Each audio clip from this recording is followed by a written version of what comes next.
G'day there, you're watching the Aussie BIM Guru, and today I'm starting off a new series for Revit which deals with feasibility. So today we're looking at site controls and setting up a site model. So in terms of the summary of the series, we're looking at this first, then we're looking at how to mass a building out, manage design options and schedule areas from there, and how to do a sun analysis with shadow diagrams. But then we're going to move on to Dynamo after that, and we're going to do some site analysis such as sun hours and also view analysis for apartments in this case. So some pretty common topics in Revit. I know that there's other software like Rhino which can also do feasibility studies, but I am finding that in my day-to-day work people are moving into Revit more commonly so that they can continue these projects forward into later phases. The final part we'll look at is how to take some of our data and put it into Power BI to make a meaningful feasibility report for our study of our site. So I work in Sydney and live in Sydney, and there's quite a detailed local environment plan as well as a development control plan for each area of my city. But I'm not going to go too into detail on these in themselves because there's a lot of things in them. They go into a lot of requirements, so I'm not going to focus on every single planning requirement that would lead you to design a feasibility in a particular way. It's not the point of the series. I will focus on some just for context, but I'm also just showing a workflow for how you can develop a feasibility study. So one thing I will consider is setbacks. So we will be looking at developing a control zone today, which we can work within to generate our building study. So for example, in Sydney, we have basically a frontage period of height, and then we go above the frontage zone. And above the frontage zone, different setbacks apply. Today we'll look at a residential tower above our frontage zone, which implies a few setbacks on all sides. Again, I won't go into detail of what generates those setbacks, but that's basically the numbers we're looking at. And there's also inter-site separation setbacks. In this particular tutorial, they won't be relevant, but we will look at a two-building option potentially later in the series. We'll see how we go. I'm sort of still planning out the series to some degree. We'll also consider the maximum height upon our site today as well. Just to give us a bit more height to play with, I'm going to say that our maximum height is 130 meters, but typically your development control plans would contain information about the maximum heights in certain areas you're allowed to work with.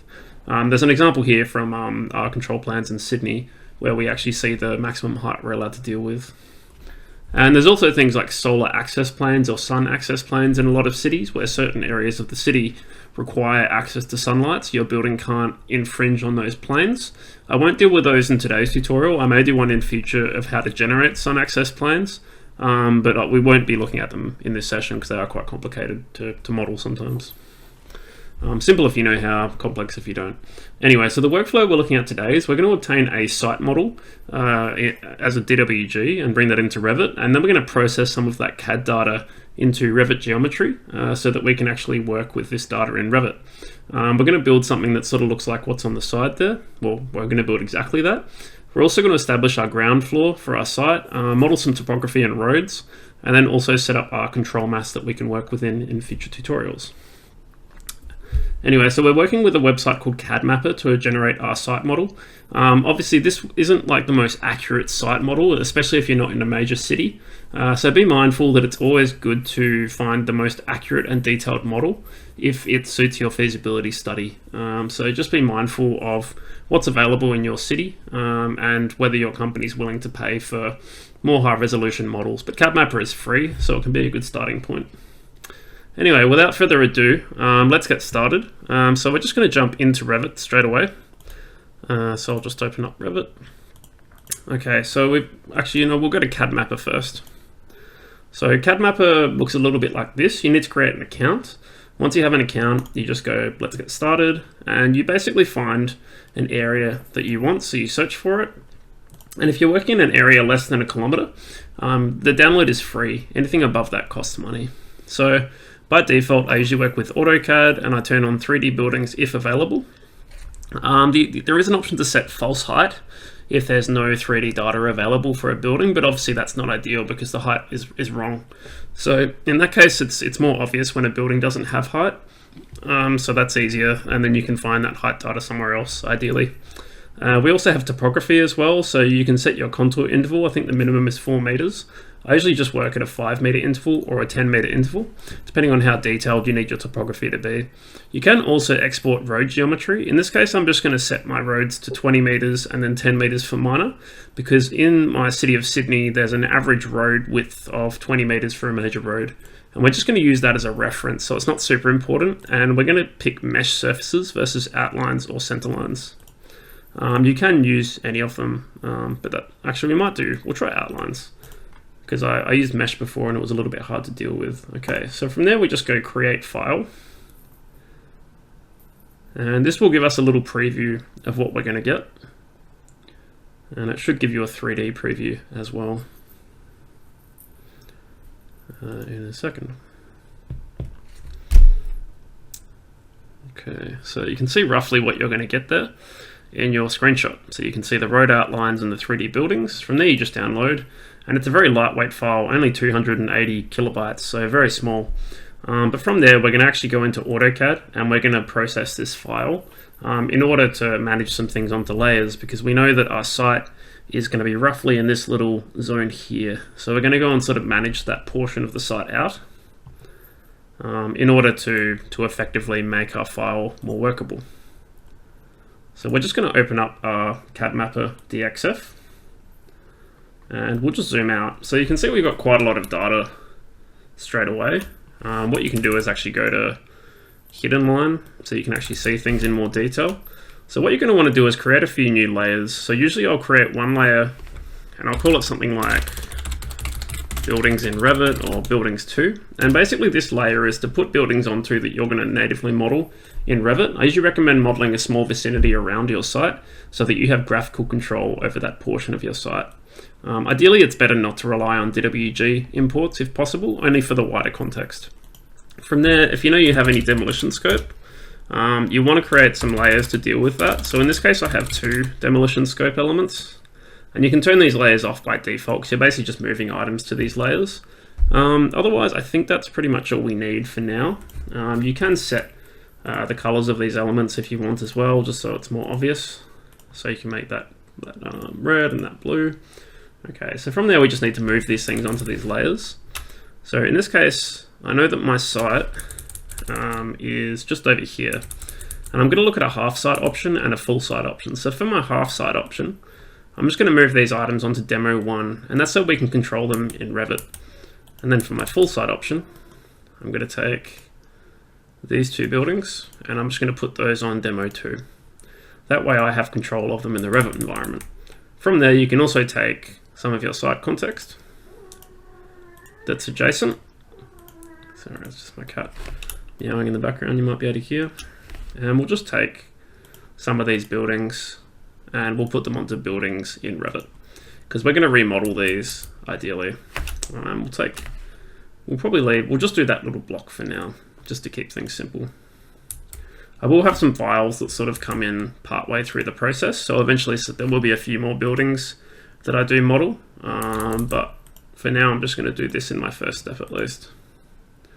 I do find it irritating in AutoCAD sometimes that depending what you select, your ribbon changes width to suit.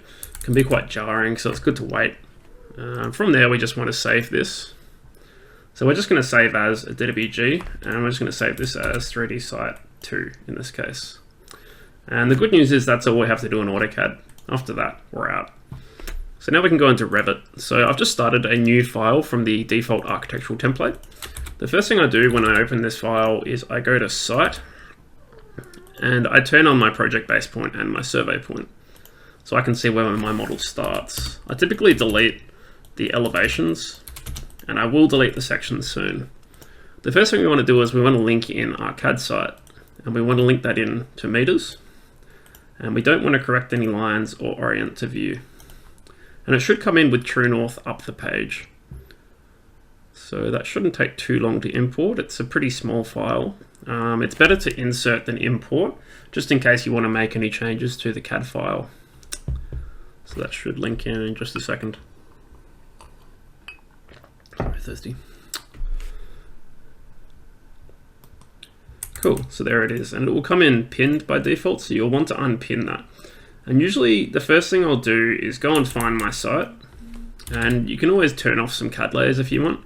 if you go to visibility graphic settings, imported categories, you can actually toggle off multiple layers in the file, which makes life a little bit easier. Let's just turn on all our buildings, but turn off our topo and our roads, which should speed things up. So I know my site's over here, and because I've changed the color, it's really easy to see that as well. So I'm just going to pick this corner, and I'm going to move one of my property corners onto the origin, and I'll just repin my CAD file. Okay, so the next thing we need to do is we need to establish, we'll establish our ground plane after this. So if we just jump in our section, you'll see that at the moment, if I just uncrop my view, you'll see everything's sitting at a particular height. So I can more or less find out the height of my site based on the adjacent buildings, or I can use a more accurate method such as a survey. What I'll do in this case is I'm just going to go and review this particular portion of my site, and I'll just crop my section view as well in its properties, and I'll just look at a really small portion nearby. And I know that my height of my site should be roughly 65 meters. So if I just check, it's a little bit hard to make out. What I can do is I can just turn off all the layers except the buildings I'm going to put into Revit. So you can see that the merit of making a few extra layers, it makes everything a lot faster to deal with. And if I just do a spot elevation under here, I can see that I'm working at roughly 65 meters. So what I'm going to do is I'm going to take my ground level in this case. I'm going to get rid of level 1. And I'm going to move my ground level up 65 meters. Then I'm going to copy a level down 65 meters back to 0. And I'm just going to call this level datum. And the reason I've done that is because my site model's actually moved up when I've moved my ground up, because it's hosted the ground floor. So what I want to do is I want to rehost that back down to datum. And now everything should be relative to that again. But now we have a ground level we can work with. So if I just jump in 3D, at this point, usually what I'll do as well is I'll start creating my context buildings. You can either do them as a mass or an in-place family. I prefer in-place family because they're easier to model. So we're going to use a generic model. So I'm just going to go to model in place, generic model. And we'll just call this city building context. Okay, and we can just basically start creating extrusions we'll do it from our datum level, because we don't want to risk that our ground level moves and carries these buildings with them. Instead, the datum is always constant. And you can basically just start creating these buildings by picking the outlines of them and elevating them to the right levels based on the context from CAD. And what I might do is I'm just going to isolate the elements I'm dealing with. So I'm just going to isolate the demo elements and then also the buildings in Revit. Okay, much easier. So now I can just jump back in and I can start making those buildings. And once you've got one, you can just copy that in place, edit extrusion, and just pick the outline of another one. And if that level does change, just be mindful, you need to go and pick that. If you have a building like this one here that's made out of a few pieces, I do recommend making them out of separate extrusions, but then joining them at the end. That way when we process this data in Dynamo, it sees it as one. So what you can do is just take probably a more complex outline in this case. We're going to take a pick outline, and we'll just build this shape from 3 profiles. And I'll try not to spend too long doing this. So after this building, I will probably stop and we'll jump forward a step to when I've done all the buildings. Because obviously, you'd be here quite a while if you were watching me do all that. And the bottom of the building isn't super important because we're going to put a topography in here eventually. So if the buildings go through the topography, it's not really the end of the world. The easy part about buildings like this is you can sort of just take the same profile and just add your little interventions that happen at each level. So for example here, the only difference is this gets cut out and then it goes up to here, and then that goes up to there, and then at the top it gets cut off at this point here. Okay. So I know this part's a little bit slow, so it'll get a little bit more interesting in a second. But the reason I'm making this native as well is because it's much faster to work with a small window of the site than the entire CAD file. So this saves a bit of time as well when you're viewing your site. And it makes it easier to visualize your site in 3D as well when you're doing documentation or diagrams. So from here you can use your join tool up here, and I can just join that to that and that to that. And note that anything that's flush will actually join and remove any seams or lines that are in there. So you can see that's one way to build a more complex building form without needing the use of massing. Okay, so the last thing we're going to do now before we move on is we're going to set up some object styles, because at the moment these are just generic models. We don't have any way of managing out, say, our demolition scope. So let's say I want to turn off this building next door here. So we're going to demolish this, so we're actually going to have to hide this in most of our views. I could use phasing, but I think phasing's really not worth it during a feasibility model. It makes things too complicated because you're going to have design options as well. So then the question comes of how do I hide this particular element? And I could put it in a family and hide by element, but it's not a very efficient workflow. So instead what I'm going to do is go to Manage tab, Object Styles, and I'm going to go to Generic Models, expand the subcategories, and I'm going to make a new subcategory called Feasibility Existing. And I'm also going to make a subcategory, and I'm going to call that one Demolished. And we'll just call this Demolished 1 and Demolished 2. And one thing we'll do while we're here as well is we'll set an override material to the subcategory. That way we don't need to apply materials to each time we use the subcategory. The subcategory controls the material instead, which saves a lot of time. You'll see what I mean in a second. So I'm just going to duplicate my default material, because default's a good starting point. Okay, so I'll just duplicate this, and I'll call this Feasibility Existing. And what I'll do is I'll just duplicate the asset as well. I do have a series on material creation if you're not familiar with material creation, so I highly recommend you watch that if you haven't already. And I'll just make this a light gray, and I'll just match the appearance to the asset. Okay. And what will happen is, okay, I didn't apply it. So you need to make sure you select it and then you click OK. In this case, I think I clicked through by accident. The material browser is quite slow. That's always one of the hassles with the material browser. Right, okay, there it is. So basically what that means is that this material will be applied to anything that that subcategory is applied to. So I'll just jump back into this mass. So this element here, for example, is existing. So you could set the material here, but it's better to set the material by assigning the feasibility existing material to it. And you'll see now that material automatically is applied to that form. And obviously you can go and change that material as well. So we'll just do that to these ones as well. But this one here is going to be demolished. So what we want to do is assign the subcategory of demolished 2 to this one.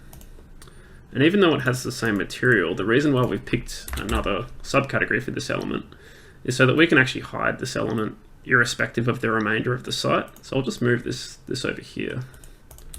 And if I go to my visibility graphic settings, I can actually make this demolished element hide by turning off the object styles that we just made.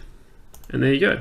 So it means you don't have to use phasing to achieve a simple demolition, which is really great, but it means it's still available if you need it.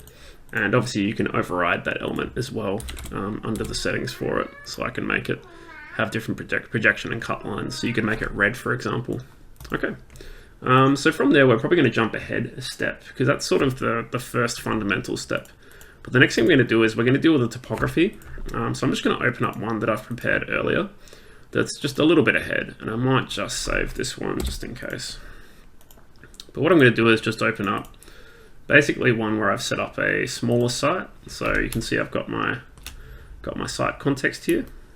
I've also got a planning control in there, which I might just get rid of because I'm meant to be doing that just a little bit later. I believe that's a little bit too ahead of where we were. So what we should have in here is we'll have some demolished elements. You'll see we've got those 2 phases of demolition, and we've got our existing building. Sorry, that's just my cat at the door. Okay, so we're going to generate our topography now. So what we need to do now is just turn on our site, and we'll isolate our contours layer.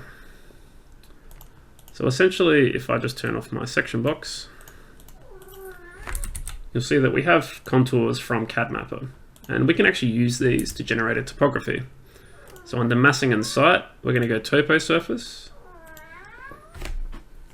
And we're going to select our import and pick the contours layer, which will generate a topo surface based on this. So we're just going to go visibility graphics and turn on topography as well.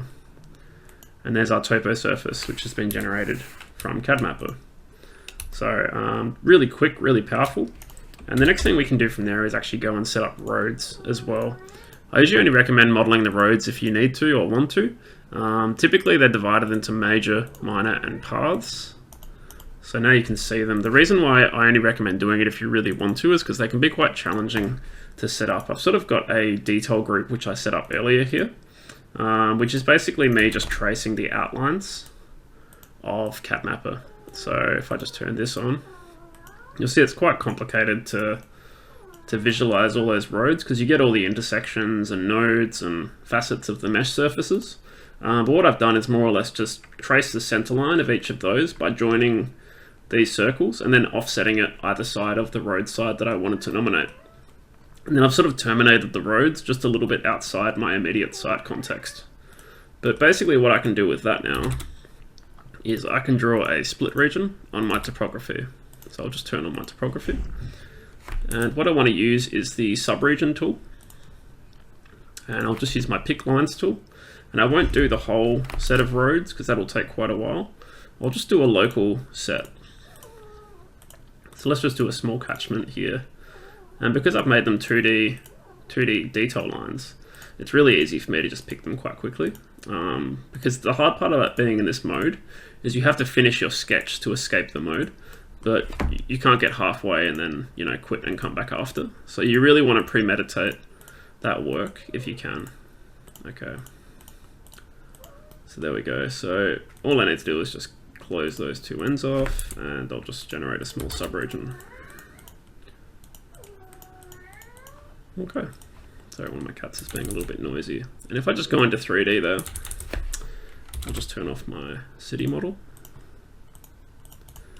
And you'll see that now I get like a small set of roads and it's applied upon the topography. So you'll see there it actually matches the surface. And the great thing about this tool is now you can apply other materials. So I can just go to the material of this particular surface and I can apply a road material to it or a darker gray than my topography so that when you're in shaded mode, you can actually see where the roads are relative to the site. I think I may have material I've already set up. Yeah, so I have a roads material that I've made just a little bit darker than my buildings material. And if I apply that, I go to shaded mode. And then I go to my topography. And I set my topography to existing buildings or something similar, something a little bit lighter. You'll notice that the road is much more obvious. Again, material browser is a little bit slow. So I've got a bit of a noisy cat in the background there. Okay. So now you can really see your roads stand out. And you can always hide contours as well if you find that they're sort of getting in the way, just by turning off primary or secondary contours. And there you go, you can sort of see now that it makes it much more obvious in your site. And in shaded mode as well, you can actually turn off edges too, if you want to. And that makes everything a lot more graphical. If I go into ground plan as well, you can also turn off contours in this mode as well. So I'll turn off primary and secondary. And you'll see now I get roads upon my site. So if I turn off my detail region, sorry, cat's joining the party. You'll see that now I still see my road as part of my site. So much more dynamic. Okay, but what we need to do now is we'll jump forward till I've actually finished my full road surface. And we're going to set up our controls or our zones for planning the building out now. So the first thing we need to do is actually draw a property boundary. So under massing and site, we want to generate a property line. And we'll just create by sketching. And in this case, I know that my property boundary runs along this edge and then runs all the way down here, along this edge and along this edge. Obviously, you may have a survey, which is even better if you do, because that way you can verify the exact size of your property boundary. Be accurate wherever you can, because this property boundary is very important for generating setbacks. Okay, so I'll finish this. If your property boundary is enclosed, you'll actually get an area for your site as well, which will come in handy later on Okay, so at this point we're actually good to start generating our control mass. The good thing about a property line is it's not really constrained to a level, it continues throughout the site. Okay, so I've generated 2 design options here. So under Manage Design Option, I've basically just generated a design option set by going New Set, and then I've renamed one of my options to Full Site, and I've made a new option, which is my non-preferred option, called Half Site. So one of my options, I'm going to demolish all of the buildings in this site, and the other option, we have to retain these 2 buildings here and work between them with setbacks relative to each. Okay, so the first thing we might do is just generate another object style under generic models. And it's already there. So I've made this one already, and I've called it Feasibility Planning. And I've made its lines orange, and I've made a material for it as well. So I've sort of overridden it in the same way as the buildings. Highly recommend you do this, because then you can make this transparent so that it sort of sits outside your building, but you can still see through it in Revit. So what I've done is I've just generated a new material asset, and I've given it a transparency of 75%, and I've also made its material just like an off yellow, so that when you're in 3D, you can set it to shaded and you can really see it versus the buildings. So if I just jump into 3D and I turn off my import and I go to shaded mode, actually I haven't modeled anything yet, so of course I can't see it. Okay, so what we need to do is actually model our controls now. So we're going to generate a model in place generic model, and we're just going to do this for full site, but we'll go to our design option first so that we're modeling in our design option. So we'll go generic models, and we'll just call this full site controls. Okay, so we'll just model these as extrusions, and we need to use the edges of our property. So I'm going to generate the first 45 meters, which is the frontage zone. So in the full site option, we end up getting to basically do everything flush except for this little laneway condition here, which goes through the site, where we need a 6 meter offset. So we're going to offset ourselves by, 6,000. And also along that edge as well. And then this edge can be flush. And this is up to 45 meters. So this one can be from 0 to 45,000. And I'll just copy that. And we'll go from 45,000 to a height limit. Sorry. Cat's making lots of noise there. Okay, so now we're going to do some other offsets as well. So because we're doing a residential building, in my case, this has to be a 12 meter offset because this is another residential building with windows. And then we need a 6 meter offset to our major road and our minor road here. Sorry, our minor road and our minor road. And then on this side, because it's a major road, we need a 8 meter setback. And then we can just get rid of that boundary. So essentially in 3D, we've generated this planning control. And what we can do now is just apply that subcategory of controls. Feasibility planning, sorry. And see, it adopts that appearance straight away. And you can straight away see what is going on with that style. So I can see there that if I turn off my demolition, I more or less get the feasibility of that site visually represented, so much more clear. But what we're going to do is actually take this element and we're going to go to our half site option and we're going to paste that in to ground floor. And we're just going to turn on, our demolition for demolition 2, because this is basically the portion of the site we have to retain in our half site phase. Because this is a model in place, you need to be really mindful that what it's actually done is went and created the copy of the original one. So we need to rename that to half site controls, because model in place between design options can't be the same family. And we'll just rename the type as well to half site controls. So those have no connection basically. And the reason we're putting this on their own design options, because we want to be able to turn off the options depending on which design options we're going to pick for our massing studies shortly. So I like to separate those. Okay, so this one's pretty much exactly the same condition as before, but now we don't have to, sorry, have I made a mistake? No, I haven't. So what we need to do now is respect the boundary along here. And in this case, we can be flush again.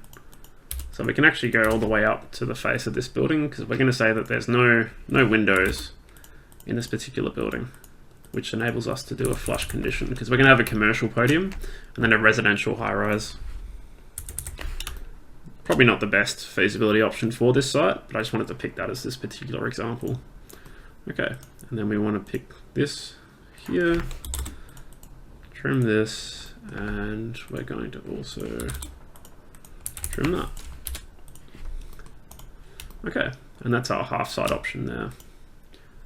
And at that point, we've pretty much set up our planning control masses. And I think at this point, I may just show you how I graphically could set up a drawing for one of these. So the first thing we'll do is just set up a floor plan to show off our planning control. So I'm just going to make a floor plan for ground floor. And the first thing I'm going to do is set my view range very high. I want to be right above my site. So I'm going to go to 500 meters above our site with an unlimited view depth. Okay, and I'm going to turn off my city model. And I'm going to turn off my contours as well under topography. And I'm going to constrain my view just so I see my immediate context to my site. Because really all this is for is just to show major setback conditions. Okay. And what you can do is just draw dimensions essentially. So this will be our whole site options. We also need to turn off our demolition scope. Okay. And if you know that your design options may toggle from between primary and secondary, it's good to also set your option under design options just to lock it in. That way, if this changes to another option, it still shows you the full site option in this case. Okay, so I'm just going to make some dimensions as well. So I've made a 5mm dimension style here. And you can essentially just articulate those conditions. I'm just going to make a 1 to 500 in this case. And what we can do as well is we can always halftone just a couple of elements too. We'll halftone our topography so that our roads go halftone, and we'll just override this to be halftoned as well using our override graphics. Okay, so you can essentially just start setting up your setback conditions. And it's better to dimension to your property boundary where possible, just in case you move away from your property boundary at some point. And there you go. So this would sort of explain to people why your setbacks are what they are. And what you can also do is just add spot elevations as well. And I've made one here called building height. And I've set its properties so that it is set to be a positive symbol. So I show plus for positive values. I've set my units to meters. And I've set it to a relative elevation origin. And what I've actually done is I've elevated my project base point to plus 65 meters. So if I select this, you'll see that I've elevated it by 65,000. Now I can be relative to the ground floor of my site. So we're going to be relative to ground floor, and we'll display actual elevation. So now you can see as I hover over particular things, I can be relative to it. I'll just turn off my leader, and then I can just put in particular heights of elements. So I can put in adjacent building heights as well.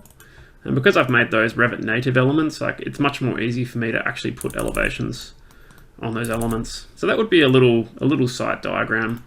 And what you can do with this, obviously, besides rename it, so I can say plan control tool. If you want to make a half site diagram, it's quite easy. You just duplicate with detailing, and under visibility graphic settings, just toggle your design option to half site. And obviously you'll need to redimension because now you're dealing with different geometry. But it's essentially the same process. In this case, we actually have far fewer setbacks.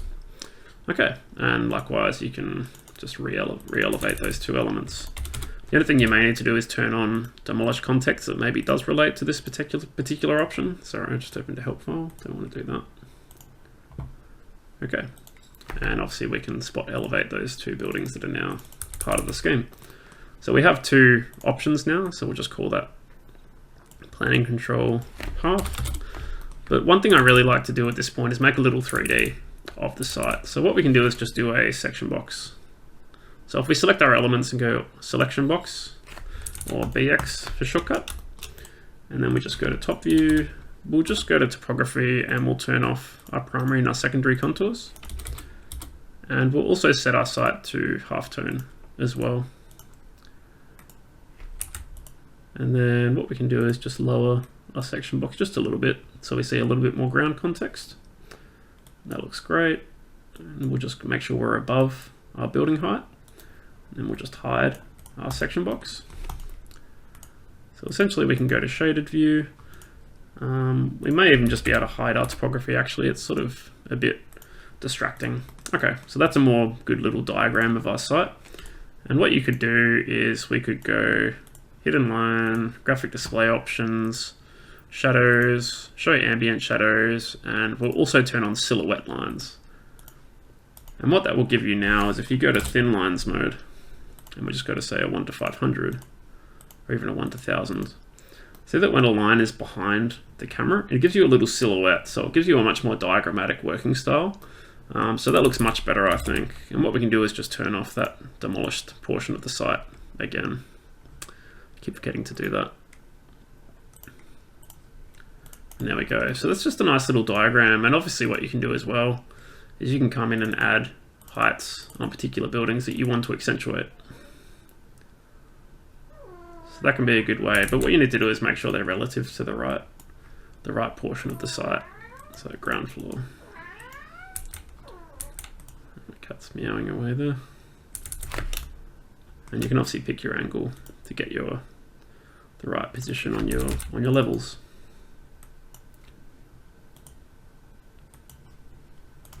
There we go.